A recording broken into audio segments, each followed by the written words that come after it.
Hello दोस्तों, welcome to my new video. दोस्तों, बहुत से लोगों को सर्दी जुकाम, धूल से एलर्जी, सूखी खांसी, नाक बंद जैसी समस्याएं होती रहती हैं। दोस्तों, आज मैं आपको एक ऐसे सिरप के बारे में बताऊंगा जो आपकी यह प्रॉब्लम हमेशा के लिए ठीक कर देगा।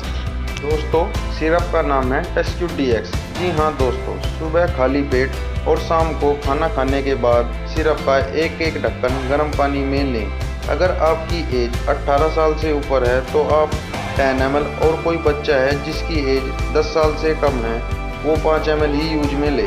डेली इस सिरप को लेने से आपकी यह प्रॉब्लम 2 या 3 दिन में ठीक हो जाएगी। ऐसे ही हेल्थ वीडियो टिप्स के लिए वीडियो को लाइक करें, चैनल को सब्सक्राइब करें। मिलते हैं दोबारा एक ऐसी ही न्यू वीडियो में, तब तक के लिए जय हिंद।